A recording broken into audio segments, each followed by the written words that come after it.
Pada zaman dahulu, hiduplah seorang wanita tua bernama Mbok Seritil. Ia hidup sebatang kara. Setiap hari ia mencari kayu bakar di hutan untuk dijual ke pasar. Uangnya hanya cukup untuk makan sehari-hari. Namun baginya itu sudah lebih dari cukup karena ia hidup seorang diri. Mbok Seritil sering kelelahan karena umurnya yang sudah tua. Siang itu, Mbok Seritil melepas lelah di sebuah batu besar di tengah hutan sambil melamun. Dia menghayal seandainya ia punya seorang anak, tentulah pekerjaannya lebih ringan karena ada yang membantunya. Tapi suami saja ia tidak punya, bagaimana ia bisa mempunyai seorang anak? Saat Mbok Seritil melamun, tiba-tiba muncul raksasa besar di hadapannya. Mbok Seritil ketakutan sampai-sampai ia tidak bisa berdiri. Seluruh tubuhnya bergetar. Dia berpikir jika ajalnya akan segera tiba. Raksasa berkata dengan suara menggelegar, "Hei perempuan tua, di mana anakmu? Aku lapar, aku ingin memakannya sekarang." Mbok Seritil menjawab dengan suara gemetar, Anak, aku tidak mempunyai seorang anak." Raksasa itu mendekatkan wajahnya ke arah Mbok Seritil. Bau mulutnya membuat Mbok Seritil ingin muntah. "Kamu jangan bohong." Mbok Seritil menggelengkan kepala. "Aku tidak bohong. Kalau kamu mau, makan saja aku." Sang raksasa tertawa terbahak-bahak. "Hahaha, aku tidak mau makan kamu. Kamu sudah tua dan dagingmu pasti tidak enak. Itu pun kalau kamu punya daging, bisa-bisa gigiku sakit karena menggigit tulangmu. Hahaha." Kemudian raksasa itu memberikan sebuah kantong kecil berisi biji timun. "Tanamlah biji-biji ini. Mereka akan tumbuh dan berbuah, salah satunya akan berwarna emas. Jika sudah masak, petiklah. Di dalam timun itu akan muncul seorang bayi. Rawatlah ia dan beri makan ia dengan cukup agar ia tumbuh sehat. Saat ia berumur 6 tahun, aku akan datang dan menagih anak itu. Dia akan menjadi santapan yang paling lezat." Mbok Seritil menerima kantong itu. "Sekarang pergilah," bentak raksasa itu. "Baiklah, aku akan pergi." Suaranya yang keras membuat Mbok Seritil lari terbirit-birit. Sesampainya di rumah, Mbok Seritil melaksanakan perintah raksasa. Dia menanam biji timun itu di halamannya yang kecil. Setiap hari dia menyiram dan merawat kebun timunnya.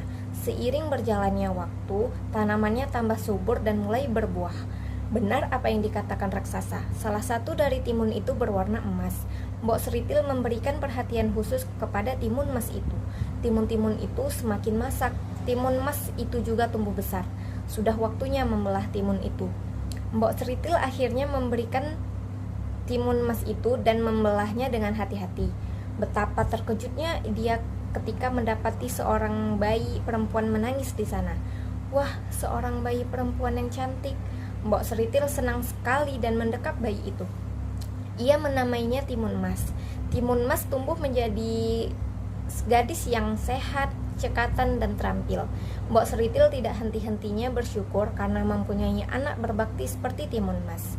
Namun, jika ia teringat janjinya kepada raksasa, dia sangat menjadi sedih karena sebentar lagi usia Timun Emas akan 6 tahun. Kekhawatiran Mbok Seritil terbukti. Raksasa datang untuk menagih janjinya. Beruntung saat raksasa datang, Timun Emas sedang pergi ke pasar untuk menjual timun-timun hasil kebun. "Di mana anak itu, nenek tua? Aku sudah tidak sabar untuk memakannya." Mbok Seritil berusaha menenangkan raksasa itu. Dia berkata kepadanya, "Wahai raksasa, timun emas masih sangat kecil. Di dagingnya belum berapa enak. Datanglah 2 tahun lagi, dia pasti akan menjadi santapan yang lezat." Raksasa itu setuju dengan Mbok Seritil dan akan datang 2 tahun lagi. "Baiklah, awas ya, aku akan kembali 2 tahun lagi. Hahaha." Mbok Seritil terus memikirkan nasib anaknya. Akhirnya, suatu malam ia bermimpi. Dalam mimpinya ada seorang pertapa yang menyuruh Timun Emas pergi ke atas gunung. Mbok Seritil mengikuti pesan dalam mimpinya. Dia menceritakan semua pada Timun Emas tentang janjinya dengan raksasa. Mbok Seritil menyuruh Timun Emas pergi ke tempat pertapa itu berada. Timun Emas yang patuh segera menuruti perintah ibunya. Ia menemukan rumah pertapa itu dan menceritakan semua kepadanya. Pertapa itu memberikannya 4 kantong yang hanya boleh dibuka saat Timun Emas berada dalam bahaya. Timun Mas pulang ke rumahnya. Namun, saat sampai di rumah, alangkah terkejutnya ia karena sang raksasa sudah menunggunya. Mbok Seritil segera berteriak kepada Timun Mas. "Lari Timun Mas, lari, selamatkan dirimu." Timun Mas pun berlari. Sang raksasa menjadi marah dan mengejarnya. Timun Mas mengingat pesan sang pertapa dan membuka kantong pertama yang berisi biji timun. Ia melemparkannya ke arah raksasa dan dalam sekejap tumbuhlah kebun timun dan berbuah ranum. Perhatian raksasa teralih dan ia memakan timun itu dan lupa kepada Timun Mas. Namun saat timun itu habis, raksasa mengejarnya kembali. Timun Mas membuka kantung kedua yang ternyata berisi jarum. Dia melemparkannya dan muncullah hutan bambu yang lebat dan runcing. Timun Mas gelisah karena raksasa berhasil menyusulnya. Ia menyebar isi kantong ketiga dan isinya adalah garam.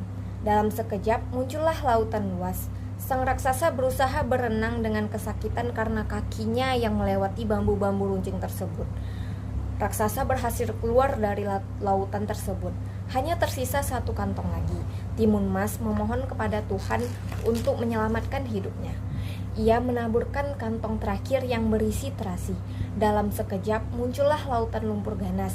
Sang raksasa tidak menyadari bahayanya dan langsung masuk ke lumpur yang ganas. Raksasa akhirnya tenggelam di dalam lautan lumpur ganas tersebut. Timun Mas berterima kasih dan menangis. Ia berterima kasih kepada Tuhan karena telah melindungi dirinya. Timun Mas segera kembali ke rumah dan menemui Mbok Seritil.